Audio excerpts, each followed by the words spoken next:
Hey everyone, RogueGold here, and today we've got the patch notes for Title Update 19.2 coming to the Division 2 tomorrow on November 7th, 2023. Now, the game has not yet tweeted out about this, so we don't have the exact timings and stuff, but always expect the servers to go down at the normal times for them to deploy this new patch. And once it comes back up tomorrow morning on November 7th, we will have TU 19.2. And this patch seems to be tackling a lot of the major issues and bugs that players have been encountering, so it should be a much smoother experience starting tomorrow. And as usual, let's go through them so that you know what to expect. Starting off with the Incursion, we have big fixes to the chest stuff here. They're fixing the issue where the weekly chest does not reset. It will now not have a cooldown. Instead, if you have multiple keys in your inventory stacked up from the previous weeks, you can open the chest until there are no more in your inventory, and players will be able to earn 1 key per week. I think this is a much smarter way to do this system. It was always kind of convoluted to have a cooldown on both the chest and when you can earn the keys, so this makes way more sense, and so hopefully this will be much more clear going forward. They also fixed an issue where agents were not able to obtain the collectibles from the lovebirds, and this makes a ton of sense because there was a lot of misinformation, or I guess just confusion,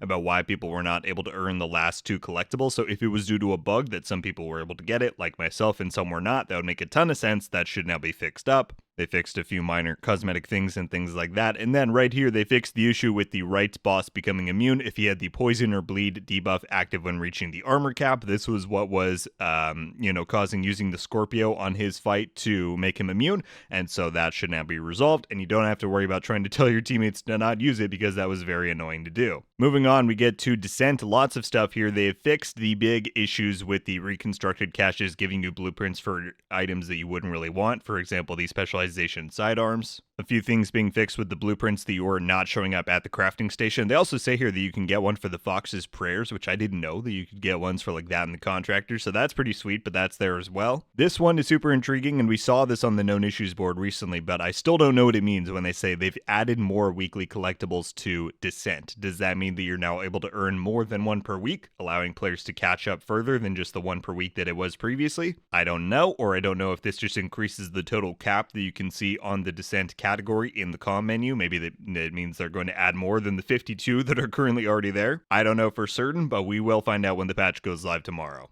And they fix stuff with the blueprints and the materials for all of those following items. Moving on, we get to gear, weapons, and talents. They fixed the issue where the Empress pieces could roll with armor instead of a skill tier. That was one that I saw some people asking about, so that has been resolved. Fixed an issue with the Ortiz turret, fixed an issue with the St. Elmo's and its talent, and now they have restored vigilance to its previous functionality where it will not reset when your shield takes damage. Another big one here under directives, they fixed the issue where cool skills would kind of stop you from aiming your skill and then make it pretty much unusable. So that is now resolved, so feel free to use whatever you like there. A few things fixed under UI, including one of the bounties from your 5 Season 2's Manhunt, so that should be more clear. Under Vanity, they fixed a few issues where they were missing icons and mod icons. Clipping issues on the male agent archetype with those following items, and where NPCs had placeholder textures on their weapons. And finally, fixed an issue at the zoo, in Countdown, and they added multiple localization files. My friends, that is the patch notes for Title Update 19.2. Once again, this goes live tomorrow on November 7th, 2023.